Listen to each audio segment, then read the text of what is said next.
So, this is episode 6 of my Chris Watts 2 Years On podcast.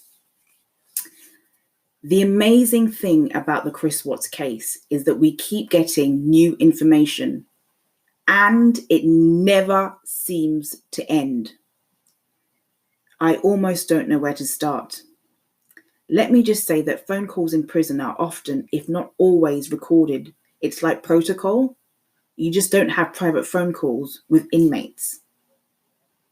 Now, I've heard the prison phone calls between Chris Watts, his parents, and his sister, and I am pretty certain that those who continue to follow this case have already heard these calls or will be hearing them soon enough. Let's talk about what I consider to be the most telling content. And let me just say once again, I have the phone calls, and I'm pretty certain that many others will hear of these phone calls soon. I could record them and release them on my channel, but I will not do that. So, Cindy Watts once again shows her true colours. Cindy and her husband tell Chris that they never believed that he killed anyone. So basically, Chris Watts was actually telling the truth when he told the CBI agents that his parents still believe Shanann did it. Chris Watts is a pathological liar, so you can never believe what he says. But in this instance, he was actually telling the truth. His family are still co-signing his BS. Jamie was on the recording as well, his sister, but I won't say much about that. So I already knew that the Watts were still in denial, but to actually hear it is something else altogether. They also confirmed, get this, that representative in court who spoke on their behalf, they told Chris that they don't agree with anything that she said, and they criticize her for rambling in court. They say they have never ever accepted or believed that they killed his family.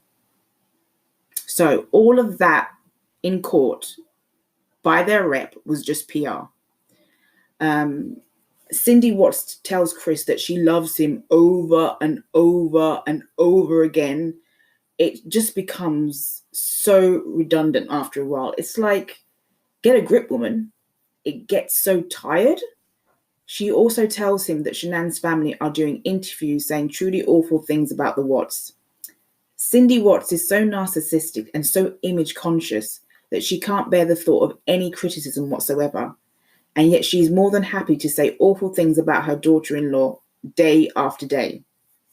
So she tells Chris that he has so much support and that he must continue to fight. He does have support, which makes me sick to think that this guy has a fan club. I guess that there are really some really ill in the head people out there who are gonna write to this guy and have, be proposing to him. That just makes me ill. But thankfully, there are more people who revile him than revere him. There are more people who condemn his actions and condemn him than there are people who support him. And that makes me feel satisfied. So the people who actually support him are only a small number of people in comparison to those that rightly condemn his actions. So Sherilyn Cadle was actually also telling the truth when she said that Cindy Watts still believes Shanann did it.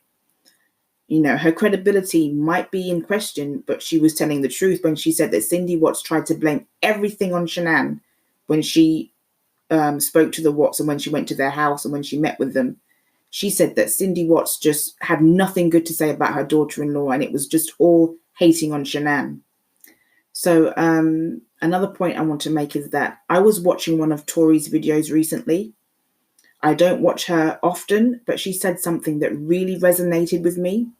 She said that Cindy Watts never processed that her son could actually do such a thing. And the disrespect and the disgust she showed for Shanann, the contempt she showed for Shanann, was simply masking her shame. And I think she's absolutely right. Cindy Watts has never allowed the shame of what her son did to sink in. She's never digested it. It's all projection. It's all Shanann's fault. It's all someone else's fault.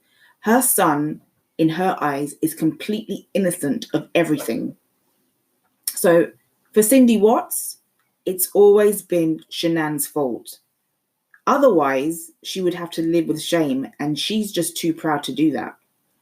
So The support channels on YouTube for Chris, there's only a few of them, but there's still a few. Those few support channels for Chris, they are all conspired by the Watts, or at the very least, they are in support of these channels. There is no doubt in my mind the Watts have been trying to drum up support for their son from the very beginning. Chris Watts can do no wrong in their eyes, and I believe they have tried to get an appeal for their son, and they will probably try to get him out of prison somehow, because they are still in denial that much. But you know what? What really makes me satisfied where that case is concerned is that Chris Watts is never getting out of prison because he pled guilty. There's no possibility that he will ever get out. So the Watts family can continue living in their fairy bubble of fantasy because there's no possibility of an appeal. When you plead guilty, you have no rights to an appeal whatsoever. There should have been a trial, but he didn't want one because he didn't want to be sitting in court day after day and having people talk about him. This is a guy who's an introverted person, a shy person, a person that doesn't like that kind of attention, and he didn't want a trial. So the fact that he didn't get a trial is no one's fault but Chris's. So anyway, that's my episode today, and I'm pretty certain that everyone will hear these phone calls very soon enough.